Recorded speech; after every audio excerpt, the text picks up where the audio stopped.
जो ना ही प्रभु के वचनों को सुनकर समझ पा रहे हैं और ना अपनी जीभ से उनकी महिमा कर सुसमाचार का प्रचार करते हैं। और इस वजह से हम सबको चंगाई की जरूरत है।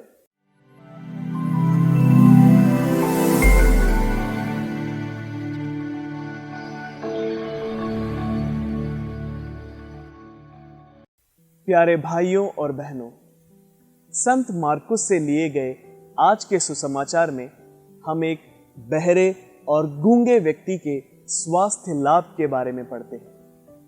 यह यीशु की शक्ति और करुणा को प्रकट करने वाला एक महान चमत्कार है। यह पाठ हमारे प्रभु यीशु में हमारा विश्वास और दृढ़ कर देता है कि हमारा प्रभु यीशु हमें हर तरह की बीमारियों और शारीरिक तकलीफों से चंगा करता है। प्यारे भाइयों और बहनों, आज हम शारीरिक चंगाई के अलावा भी इस पाठ से हमें और क्या-क्या बातें समझने की प्रेरणा मिलती है, उन बातों पर मनन चिंतन करेंगे। वो जगह जहां प्रभु ने यह चमत्कार किया, उस जगह का नाम है डेकापोलिस। मैं आप लोगों को याद दिलाना चाहता हूं कि यह वही जगह है जिसके बारे में हम मार्कुस के ही सुसमाचार के 5वें अध्याय में पढ़ते हैं, जहां यीशु ने एक अबदूत ग्रस्त को चंगा किया था। और उस चमत्कार को देखकर वहां के लोग डर गए और उन्होंने यीशु को अपनाने के बदले उन्हें वहां से चले जाने को कहा था। और आज के पाठ में देखिए, उसी जगह डेकापोलिस में लोग बड़े उत्साह के साथ यीशु का स्वागत कर रहे हैं और पूरे विश्वास के साथ कई रोगियों और अबदूत ग्रस्त लोगों को चंगाई दिलाने के लिए उनके पास ला रहे हैं। यह बदलाव कैसे संभव हुआ, उसे समझने के लिए आइए हम सुने अध्याय 5 पद संख्या 18 से 20।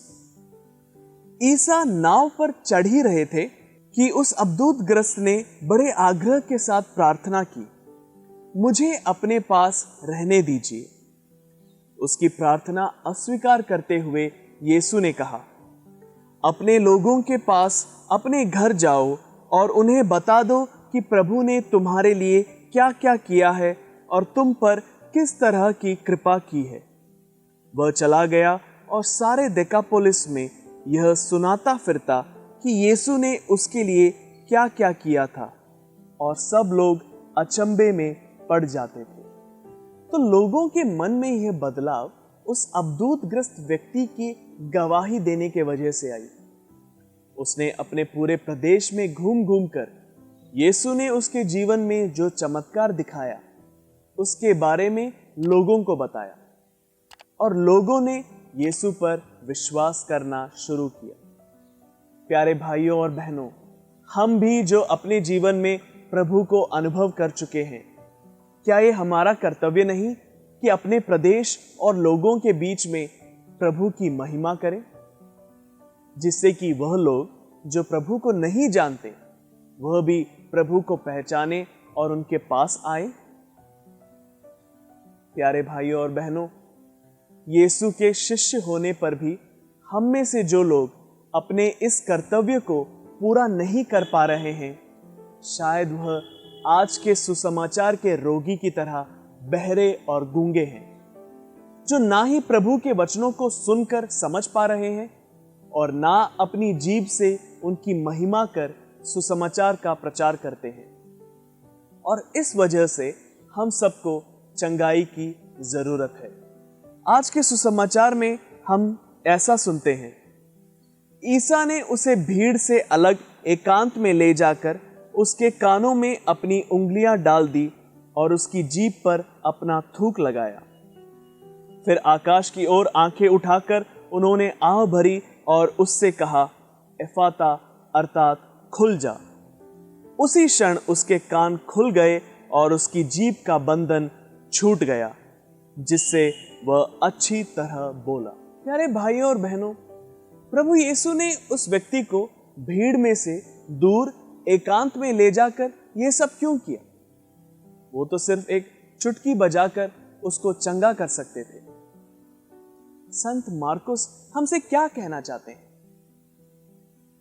संत मार्कुस हमसे यह कहना चाहते हैं कि हम जो प्रभु के वचनों पर बहरे पड़े हुए हैं, हमें इस दुनिया के शोर शराबे से दूर होना चाहिए, क्योंकि यीशु से चंगाई का अनुभव तभी मिलेगा अगर हमारे दिल में उनके प्रति निजी आत्मीयता हो।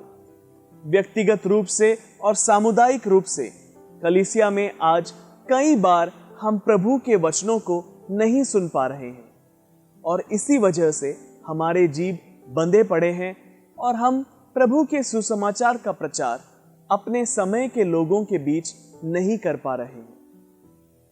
व्यक्तिगत रूप से और सामुदायिक रूप से हम सबको यीशु के और करीब आने की जरूरत है। भीड़ और सब कोलाहल से दूर एकांत में निजी प्रार्थना और मिसा बलिदान में जहां प्रभु हमसे कहेगा एफाता अर्थात खुल जा, जिससे हमें अपने जीवन के अनेक प्रकार के बंधनों से मुक्ति मिलेगी। प्यारे भाइयों और बहनों, हो सकता है कि हमने कई बार यीशु को ठुकराया हो, उसे अपनाने से इनकार किया हो। आप लोग निराश ना हो, क्योंकि हमारा प्रभु दयालु है और उसका दिल हमारे लिए करुणा से भरा हुआ है। जिस तरह डेकापोलिस के लोगों द्वारा ठुकराए जाने पर भी वो फिर से उस जगह में गया, उसी तरह वो फिर से हमें एक मौका दे रहा है कि हम उसके पास आए और उनसे मिलने वाली कृपा और चंगाई का अनुभव करें। आमीन।